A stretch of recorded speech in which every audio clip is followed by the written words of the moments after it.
In 1928, a group of American entrepreneurs walked into Brixton, South London, with an idea nobody in Britain had quite seen before. Nothing in their new shop cost more than a shilling. By the 1970s, that little shop had become something else entirely. British Home Stores, BHS, a name stitched into the memory of nearly every family in the country. The toy department at Christmas, the pick and mix counter, scooped by hand into paper bags, the home furnishings aisles where young couples chose their first curtains, their first crockery, their first grown-up life together. For 88 years, BHS stood on the high street as something close to permanent.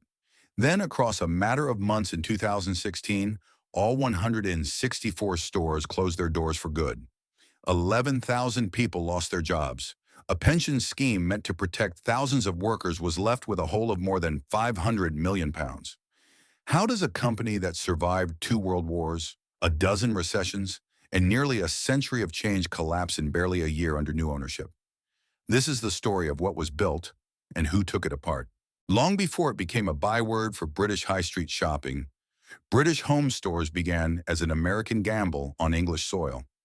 In 1928, a small consortium of entrepreneurs from the United States, familiar with the runaway success of the 5 and 10 cent stores back home, looked across the Atlantic and saw an opportunity that British retailers had not yet seized. Woolworths had already proven that fixed, affordable pricing could pull working people through the doors in their thousands. These American investors believed the same formula could work again, in a country still finding its feet after the Great War, where household budgets were tight and every penny had to stretch further than the last. They chose Brixton for their first store. It was not London's grandest address, but it was alive. A working-class district in the south of the capital, densely populated, full of families who needed practical goods at honest prices and had little patience for anything grander. The founders understood their audience precisely. This would not be a store for silk gloves and imported perfume. It would be a store for the people who kept Britain running. The idea at the heart of British home stores was almost defiantly simple. Nothing on the shelves would cost more than a shilling. Not a shirt, not a set of cutlery, not a length of curtain fabric. In an age before supermarkets, before easy credit, before the very idea of one-stop shopping had taken hold in Britain, this was a genuinely radical proposition. Walk in with a few coins in your pocket and walk out with something useful for your home. When the doors opened that year in Brixton, the shop itself was unassuming.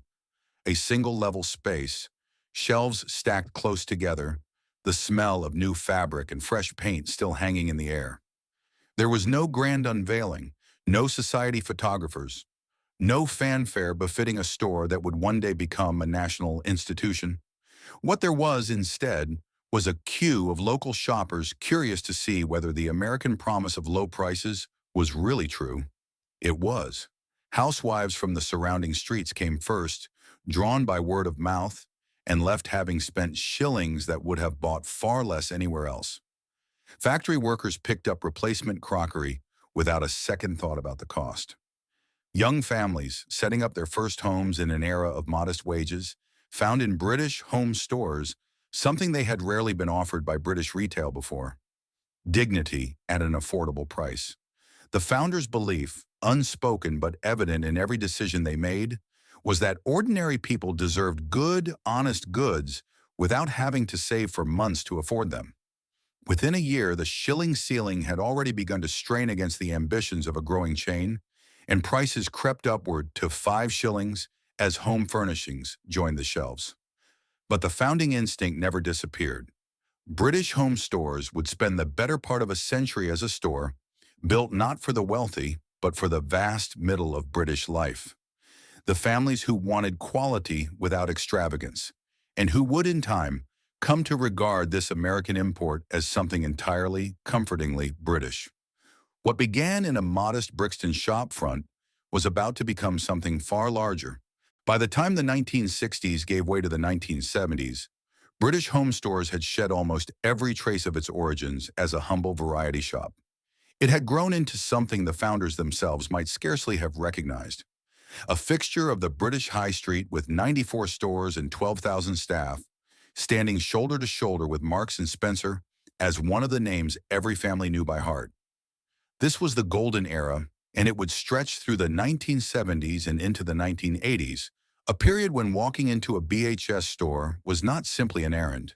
It was a ritual. For children across Britain, the toy department was the closest thing the high street offered to magic.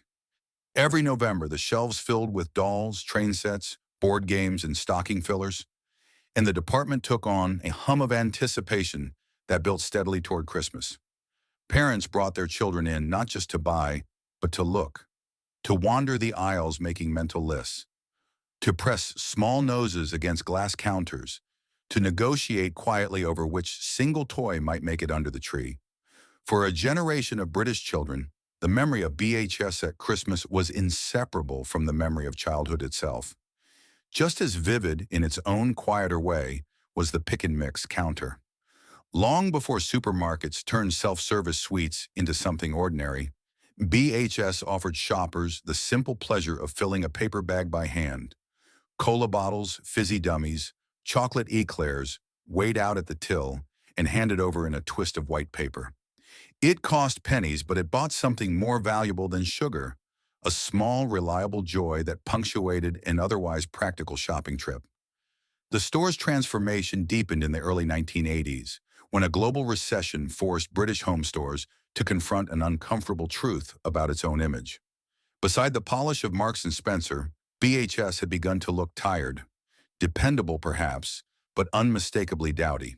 The company's response was to bring in the designers at Conran Associates, the very people shaping Habitat's clean modern aesthetic, and ask them to reimagine what a BHS store could look and feel like. Shop fronts were opened up, layouts were simplified, home furnishings, curtains, bedding, kitchenware were given room to breathe instead of being crammed onto overstuffed shelving. Walking into a revamped BHS store in the mid-1980s felt different, brighter, more considered, more like a destination than a necessity. That same decade, British home stores ventured into an entirely new kind of retail experiment, joining forces with the supermarket chain Sainsbury's to launch Sava Centre, vast American-style hypermarkets that combined groceries with general merchandise under one roof. For shoppers used to smaller high-street premises, a Sava Centre trip was something close to an event, an entire Saturday's errand compressed into a single sprawling building. It was ambitious, and it was proof that BHS, at its peak, still believed it had room to grow into new formats and new decades. Behind the counters, the experience of working for British home stores carried its own quiet pride. For many staff, particularly women who had left school at 15 or 16, a job at BHS meant steady hours, a proper till to learn, a uniform to wear with a certain sense of belonging. Long-serving staff came to know their regular customers by name, remembered which children had grown out of which shoe size, kept half an eye out for the mother who always came in on a Thursday after collecting her family allowance. It was a relationship built slowly over years between a shop and the community that depended on it. For families up and down the country, BHS became woven into the small ceremonies of ordinary life. A wedding list quietly assembled in the home furnishings department. School shoes bought every September without fail. A new set of curtains chosen together by a young couple furnishing their first flat. Standing in the aisle turning fabric samples over in their hands, imagining the room those curtains would eventually hang in. None of it was glamorous, all of it mattered. What was it precisely about a shop selling curtains and children's shoes that could lodge itself so deeply in a person's memory? Perhaps it was never really about the goods on the shelves at all. Perhaps it was about what a visit to BHS represented. Stability, routine, the reassurance of walking into a familiar space and knowing exactly where to find what you needed. By the late 1980s, British home stores stood at the height of its influence, its name printed onto shopping bags carried out of nearly every town center in the country. But behind the Sava Centre ambitions and the freshly designed shop fronts, the first quiet signs of strain were already beginning to show. Signs that, at the time, almost nobody thought to take seriously. The growth of British home stores through the 1970s and 1980s was never the product of a single dramatic decision. There was no boardroom moment where an executive slammed a fist on the table and declared the chain would conquer Britain. Instead, expansion crept forward steadily, store by store, decade by decade, the quiet accumulation of a company that understood its market and simply kept building on what worked. By the end of the 1960s, BHS operated 94 stores nationwide. Over the course of the 1970s, that number grew only modestly, a net addition of around 30 locations across the entire decade. But the pace of growth understates what was actually happening inside the business. This was not a company chasing volume for its own sake. Behind the scenes, British Home Stores was investing heavily in the unglamorous machinery that made a national retailer function. Distribution networks, data processing systems, back-office efficiency that competitors struggled to match. Analysts of the period praised BHS precisely for this quiet competence. Where rivals grew loudly, BHS grew carefully. That carefulness paid off in numbers that were difficult to ignore. Annual revenues climbed from $161.8 million in 1975 to $366.4 million by the turn of the decade, more than doubling in just 5 years, while pre-tax profits nearly 2.5 times over the same period. For a chain that outside observers sometimes dismissed as drab beside the polish of Marks and Spencer, the underlying business was performing with a discipline that belied its unglamorous reputation. The physical footprint of British Home Stores told its own story of Britain's changing retail landscape. Traditionally rooted on the high street, in the heart of town centers where generations of shoppers had always gone, BHS began following its customers into an entirely new kind of space during the 1970s and 1980s, the indoor shopping center. Stores opened in the newly built Broadway Shopping Center and in Lakeside, part of a wider migration across British retail as covered, climate-controlled malls began drawing footfall away from open-air high streets. For BHS, this was less a bold gamble than a necessary adaptation. Shoppers were changing where they wanted to spend their Saturdays, and a retailer that wished to remain relevant had little choice but to follow them indoors.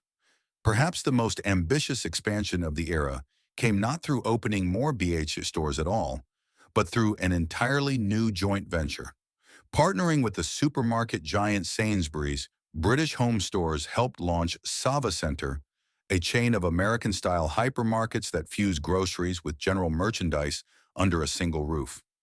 It was a format Britain had barely seen before. Vast, ambitious, a single trip designed to replace several separate errands. For a company built on the modest instincts of a 1928 shilling store, backing something as sprawling as a hypermarket revealed just how far British Home Stores believed its future could stretch. Growth of this kind inevitably changed what it meant to work for the company. For staff at long-standing high street branches, expansion brought new opportunities. Promotions into management as new stores opened, transfers to shopping center locations, a sense that the company they had joined was still a place with a future in it. But it also brought new pressures. As BHS grew, so did the distance between the shop floor and head office decision-making. Store managers who had once run their branch with a large degree of local autonomy found themselves increasingly answering to standardized, centrally dictated policies on everything from stock layout to staffing levels. The efficient back-office systems that analysts praised were, from the perspective of someone stacking shelves in Doncaster or Plymouth, simply another layer of instructions handed down from London. By the early 1980s, this steady expansion collided head-on with a global recession that battered high street retailers across the country. It was the first real test of whether British Home Stores' careful, methodical growth could withstand genuine economic pressure, and the company's response, a wholesale reinvention of its image through Conran Associates, suggested that even a chain built on quiet competence understood it could not simply expand its way past changing times forever. The machine kept running, but somewhere in its gears, the first signs of friction were beginning to show. By the 1980s, British Home Stores had become something more than a successful retail chain. It had become a fixture of British life itself, a name so thoroughly woven into the rhythm of the year that most shoppers never stopped to think of it as a business at all. It was simply where you went. For toys at Christmas, for school shoes in September, for curtains when you moved into your first home, BHS had achieved the rarest thing a retailer can achieve. It had stopped being a choice and become a habit, passed down without anyone quite noticing it happening. That transmission between generations was perhaps the truest measure of BHS's cultural reach. Grandmothers who had first walked through BHS doors in the 1950s brought their own daughters in the 1970s, who in turn brought their children through the same aisles in the 1980s and 1990s.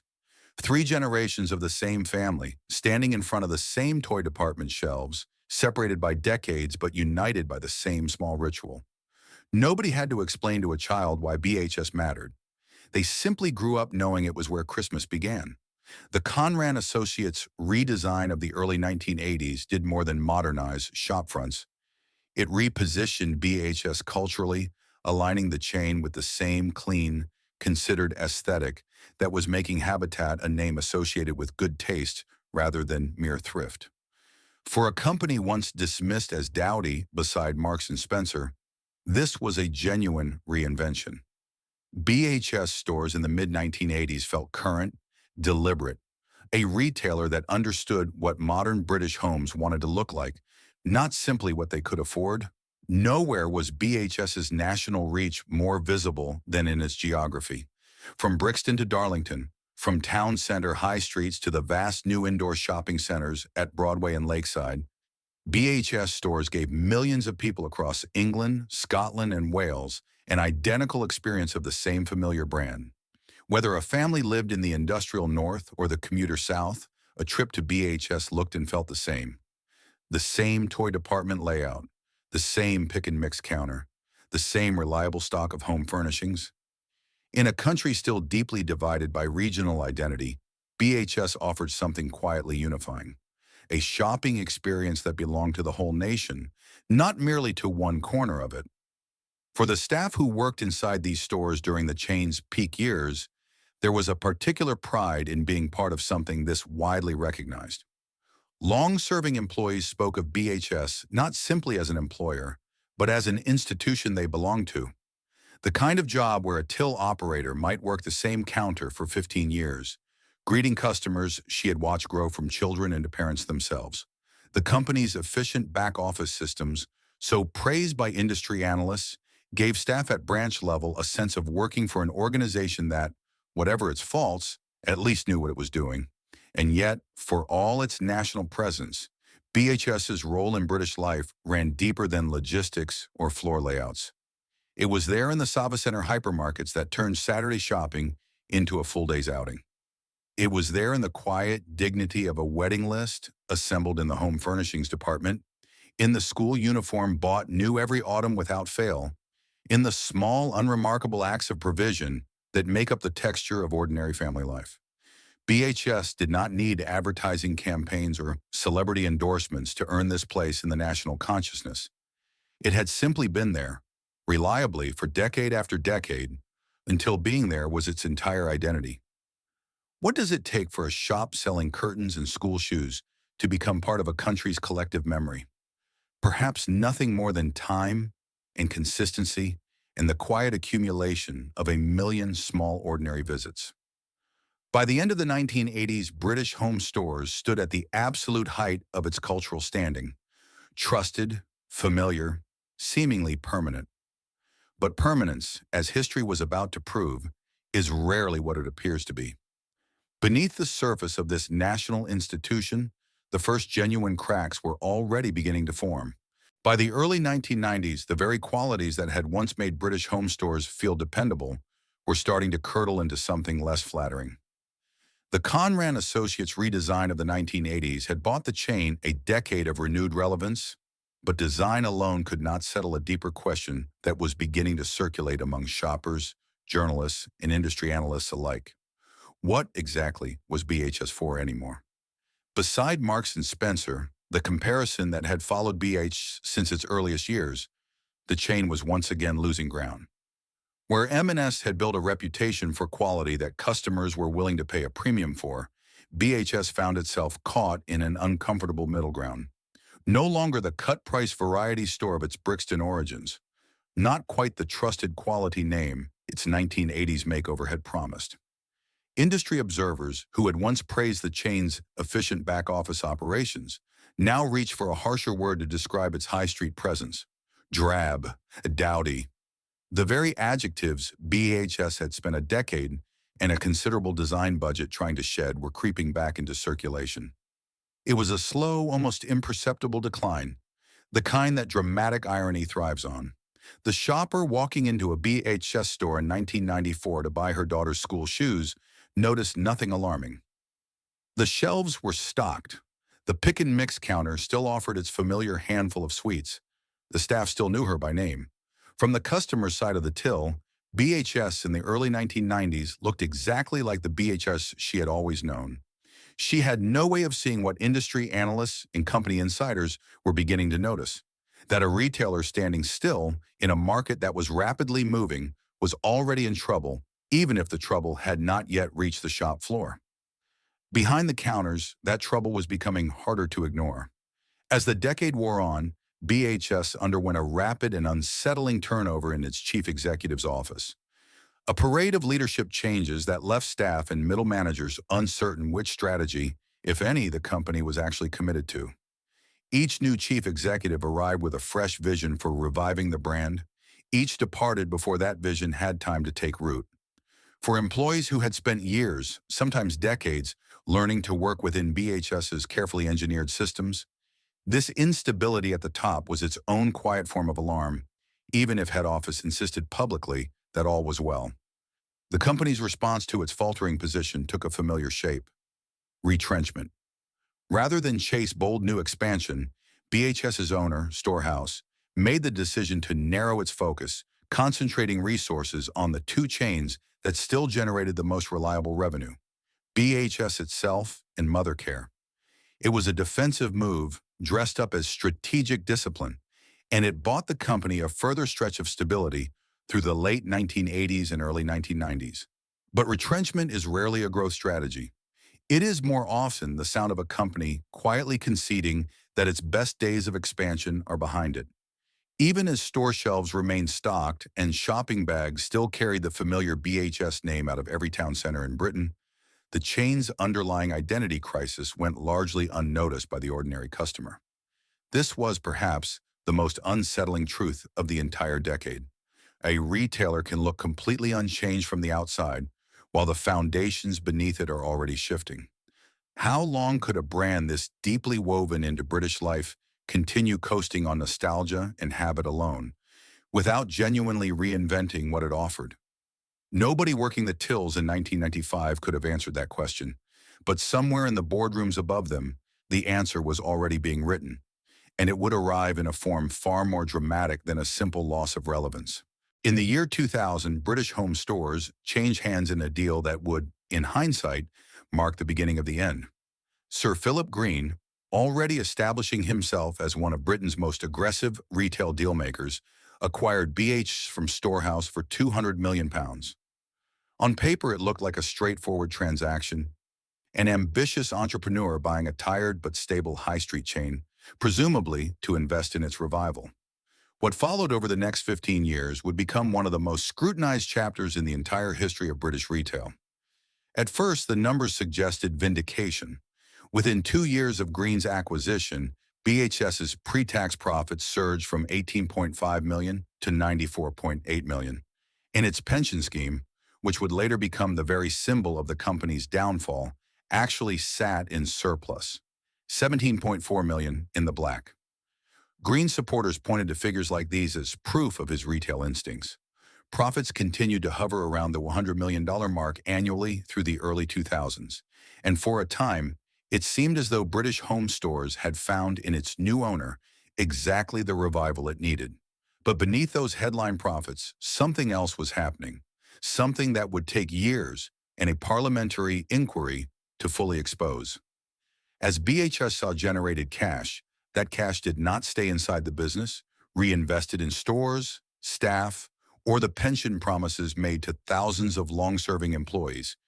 Instead, it began flowing outward in the form of dividends paid to Green and his family, and rental and interest payments on arrangements structured to benefit the company's ownership rather than the company itself.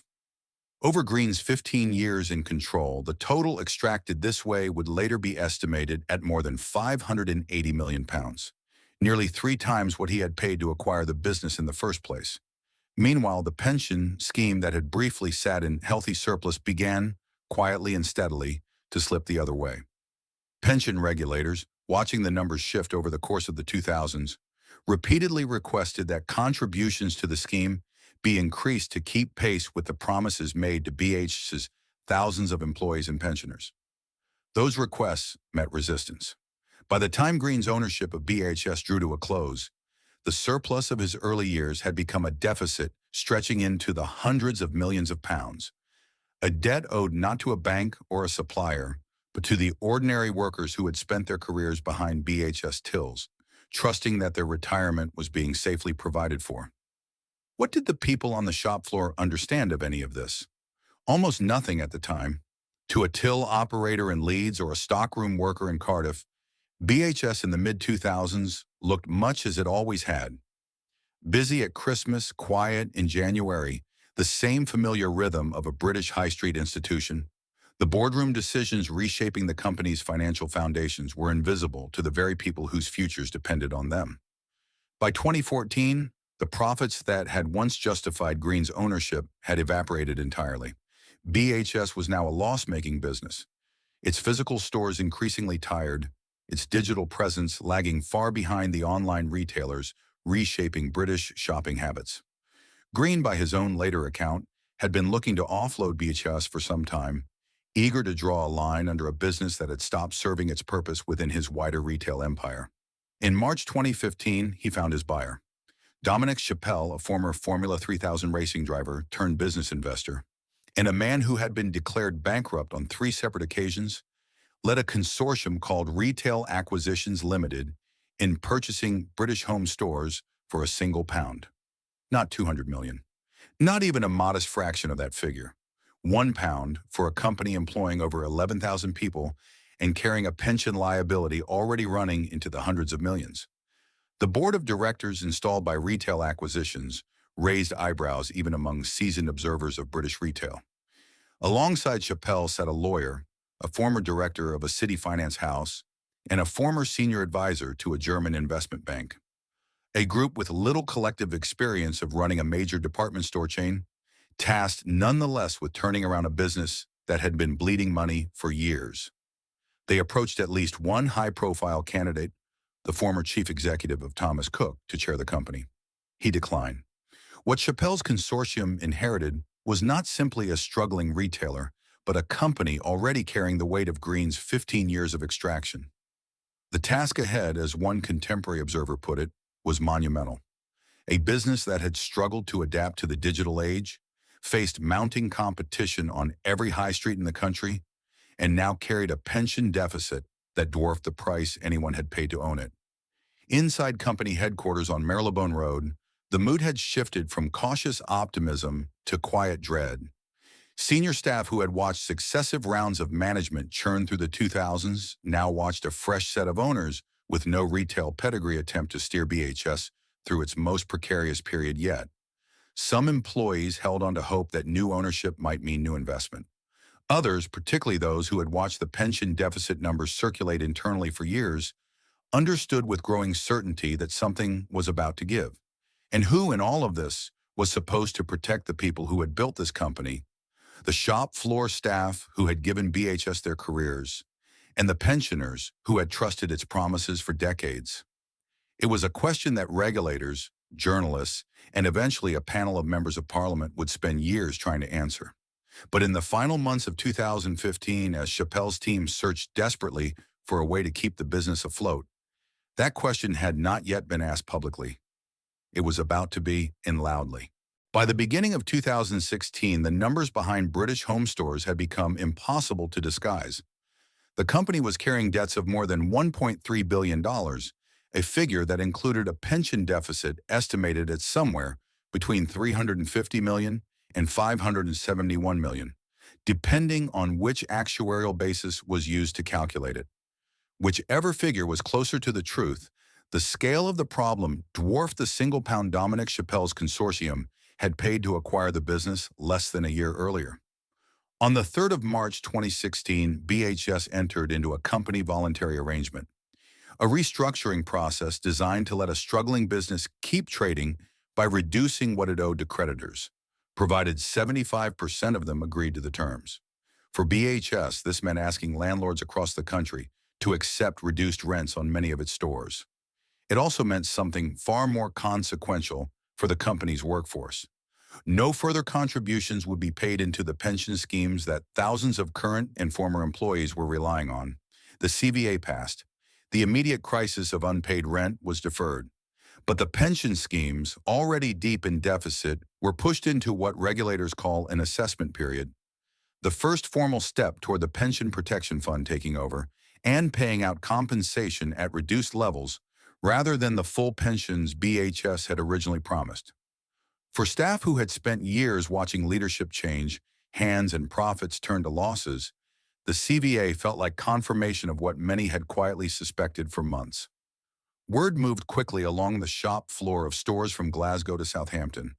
Rents were being renegotiated, pension payments frozen, and the company's own management was now formally acknowledging, in a legal filing, that BHS could not meet its obligations as they stood. It was the kind of news that arrived not as a single dramatic announcement, but as a slow-building dread, passed from manager to supervisor to till operator over the course of a single working week. The CVA bought British Home Stores less than 2 months. On the 25th of April, 2016, the company filed for administration. The formal declaration that BHS could no longer pay its debts and needed external administrators to take control of its affairs. It was, in the words of one industry commentator, the biggest collapse of a British retailer since Woolworths had gone under in 2008. 11,000 jobs were placed immediately at risk. The headquarters on Marylebone Road, once the nerve center of a national retail chain, became the site of a very different kind of gathering. Journalists outside the door, administrators inside going through the accounts, and staff inside wondering, for the first time with real fear, whether they would still have a job by the summer. For customers, the change was, at first, barely visible. Stores stayed open, shelves stayed stocked. A shopper popping into her local BHS in early May 2016 might have read the headlines about administration without connecting them yet to any real disruption in her own high street routine. That, too, was part of the dramatic irony of the collapse, the gap between what was unfolding in boardrooms and courtrooms and what was still, for a few more weeks, visible on the shop floor. Administrators spent the following 2 months searching for a buyer willing to take on us BHS as a going concern, someone who might preserve at least some of the stores and some of the jobs under new ownership. Retail rescues of this kind were not unheard of. Other struggling chains had in the past found last-minute buyers willing to gamble on a smaller, leaner version of the business surviving. For BHS, that rescue never materialized. In June 2016, administrators announced that no viable buyer had come forward and that the company would instead be wound down entirely. The following month, the announcement that so many BHS employees had feared and so many customers had not yet imagined was made official. All 164 remaining stores across the United Kingdom would close. British Home Stores, present on the country's high streets in one form or another since 1928, would disappear from them completely. What followed was a version of retail few shoppers had witnessed on this scale before. The liquidation sale. Store by store, the familiar layouts that customers had known for decades were stripped down and marked for clearance. Signs reading up to 50% off, then 70, then more, appeared in windows that had once displayed Christmas toy catalogs and carefully arranged home furnishings. Shelves that had been restocked every week for generations grew steadily barer, fixtures and fittings themselves eventually put up for sale alongside the last of the stock. Longtime customers wandering through these final clearance sales described an eerie, almost funereal atmosphere. Familiar spaces being dismantled in real time. A shop stripped not just of its merchandise, but gradually of its identity. For staff, the experience was harder still. Many had worked for BHS for 10, 20, even 30 years. Some of the very till operators and department managers who had once been praised for building lasting relationships with their regular customers now found themselves serving out redundancy notices instead of Christmas rushes. Beyond the loss of employment itself, Thousands of current and former workers face the harsher reality buried inside the pension deficit. The Pension Protection Fund's compensation would not match what BHS had originally promised. Workers who had planned their retirements around decades of steady contributions now faced a future with meaningfully less than they had been told to expect. On the 13th of August 2016, the flagship Oxford Street branch, for decades among the most prominent BHS stores in the country, standing on one of the most famous shopping streets in the world, closed its doors for the final time. It was for many the symbolic end of the story, even as a handful of other locations wound down their own final days across the weeks that followed. There was no grand ceremony, no farewell address from company leadership. Administrators oversaw an orderly, unsentimental closure, the practical conclusion to a legal process, rather than the emotional send-off a 90-year-old British institution might have seemed to deserve. The press coverage that accompanied the collapse was extensive and increasingly pointed. Newspapers that had once run features on BHS's Conran-designed stores now ran investigations into Sir Philip Green's 15 years of ownership, his extraction of hundreds of millions of pounds in dividends, and the pension deficit left behind for Dominic Chappelle's short-lived £1 ownership to inherit. Members of Parliament announced a formal inquiry determined to establish precisely how a company with BHS's history and scale had been allowed to fail so completely and so quickly under the stewardship of men who had profited from it long before its collapse. For the 11,000 people who lost their jobs, and the many thousands more who had built their retirements around BHS's promises, the headlines offered little practical comfort. What remained once the liquidation sales ended and the last shutters came down was simply absence. High streets across Britain missing a shop front that had stood in one form or another for 88 years. Something that had felt permanent had proven in the end that nothing in retail ever truly is.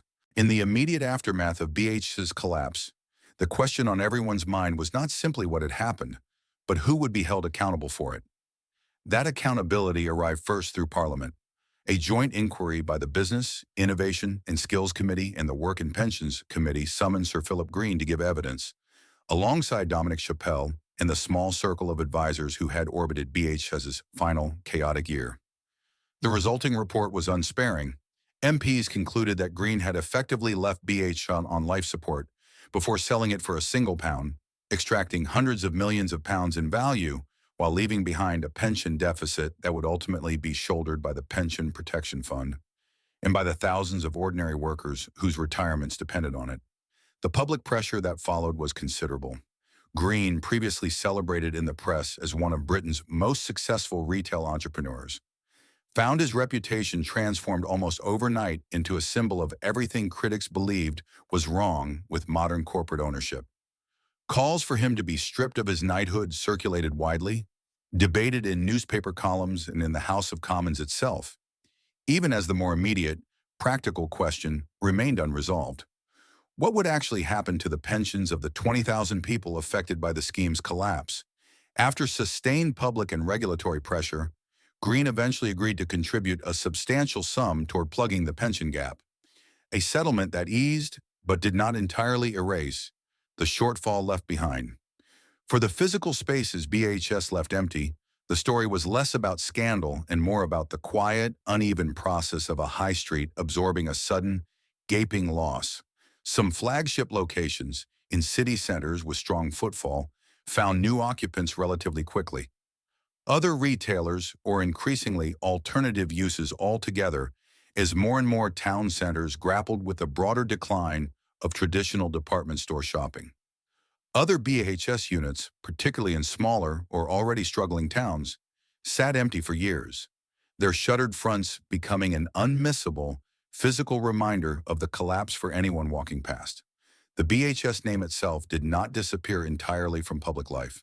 In September 2016, the Al Maya Group, a business based in the Middle East, purchased the intellectual property rights to British home stores from the administrators and relaunched BHS.com as an online retailer for the UK market, while continuing to operate a small number of physical BHS stores across the Middle East and parts of Africa. It was a faint echo of the original chain, rather than any genuine revival. By June 2018, Almayer Group had closed the UK website altogether, choosing to focus its efforts elsewhere, and the BHS name effectively receded from British commercial life for good. The broader lesson that BHS's collapse offered the retail industry extended well beyond one company's mismanagement. It became, for many analysts and commentators, the defining case study of a particular era in British corporate ownership, one in which private equity-style financial engineering could be applied to a household retail name, extracting value for owners while leaving employees and pensioners to absorb the consequences when the underlying business could no longer support the debt and obligations placed upon it. The specific mechanics of BHS's fall, dividend extraction, sale-leaseback arrangements, a pension scheme allowed to slip from surplus into catastrophic deficit, would be cited for years afterward whenever similar warning signs appeared at other struggling high street names. For the communities that had depended on BHS as an employer and a retail anchor, the economic impact rippled outward long after the headlines faded. 11,000 redundancies did not simply vanish into new employment overnight, particularly for older workers who had built careers around a single company and now faced a job market that had changed considerably since they had last searched for work. Town centers that lost a BHS unit often lost, alongside it, a portion of the footfall that had once sustained neighboring shops. The cafes, the smaller retailers, the businesses that had relied indirectly on BHS drawing shoppers into that part of the high street in the first place. Former employees scattered in every direction that a sudden redundancy allows. Some found new roles in retail, at chains still standing, carrying with them decades of institutional knowledge about stock, customers, and the particular rhythms of a British department store. Others left the industry altogether, unwilling or unable to start again in a sector that suddenly felt far less secure than it had seemed only a year before. For the pensioners whose retirement plans had been quietly eroded over 15 years of ownership changes, the settlement eventually reached offered some relief, but rarely full restoration of what had originally been promised. What does it mean for a country when an institution like this disappears? Not through some inevitable failure of the idea itself, but through 15 years of decisions made by owners who no longer needed the business to survive in order to profit from it. British home stores did not fall because shoppers stopped wanting curtains or school shoes or a quiet Saturday wandering the toy department. It fell because the company built to serve them was for over a decade treated as something to be extracted from rather than invested in. That distinction between a business run for its customers and a business run for its owners would go on to define how Britain understood retail collapse for years to come. Somewhere in Britain tonight, a woman in her 60s is describing to her granddaughter what it felt like to walk into BHS in December, the toy department lit up and humming with the particular anticipation that only Christmas can bring. She is describing the paper bag of pick and mix, weighed out sweet by sweet at the counter, the twist of white paper handed over like something precious. She is describing the curtains she chose there once, standing in an aisle with a young man who would become her husband, the two of them turning fabric samples over in their hands, imagining a room that did not yet exist. Her granddaughter will never smell that shop, never feel the particular texture of its carpet under her school shoes, never queue at that till. But she will understand, from the way it is told, that something real once stood there. British home stores was never simply a place to buy things. It was a place where the ordinary business of family life quietly unfolded, year after year, without anyone ever thinking to remark on it at the time. It was there for the school uniform bought new every September, the wedding list assembled by two people just starting out, the small unspoken understanding between a till operator and a regular customer who had been coming in for so many years that neither needed to explain who they were. It asked for nothing beyond a shilling, then a little more, and gave back something that no receipt could ever fully account for. The sense walking in through those doors that you belonged there, that this was a shop built with people like you in mind. What made a shop like this matter was never the toys or the curtains or the pick and mix, not really. It was what those things allowed to happen around them. A father who could not otherwise afford much found, in the shilling prices of 1928, a way to bring something home that his family needed. A grandmother in the 1970s found in the toy department a small ritual she could pass down to her daughter and her daughter's daughter after that. A young couple in the 1980s found, in the home furnishings aisle, the first quiet decisions of a life they were building together. None of it was extraordinary on its own. All of it, taken together, across 90 years and generations of families who never knew each other's names, amounted to something that deserved to be called an institution. Not because it was grand, but because it was faithfully, reliably there. It is easy, looking back, to reduce a story like this to numbers, to debts, deficits, dividends, the careful arithmetic of who took what and when.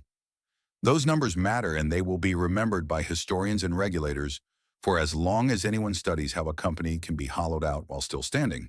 But the numbers were never what people carried out of a BHS store on an ordinary Saturday afternoon.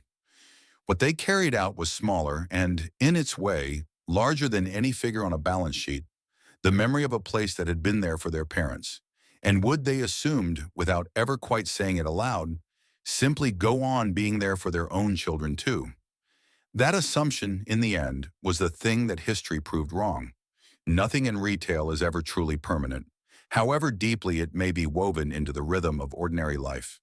British home stores opened in a modest Brixton shop front in 1928 and closed 88 years later on a high street that had changed almost beyond recognition from the one it was born into. In between those 2 points stood generations of workers who gave the best of their careers behind its tills, and generations of customers who gave the shop, in return, the quiet loyalty of a habit passed down without ever needing to be explained. It deserves to be remembered honestly, not as a perfect story and not as a simple tragedy either, but as what it actually was. A shop that mattered enormously to the people who walked through its doors, for reasons that had very little to do with commerce and everything to do with the ordinary, unremarkable business of building a life. The workers who kept its shelves stocked for decades deserve to be remembered. The founders who first believed that ordinary British families deserved good, honest goods at a fair price deserve to be remembered. And the millions of shoppers who filled its aisles, one Saturday at a time, across 9 decades, deserve to know that the story was worth telling, and that what they remember was, in every sense that matters, real.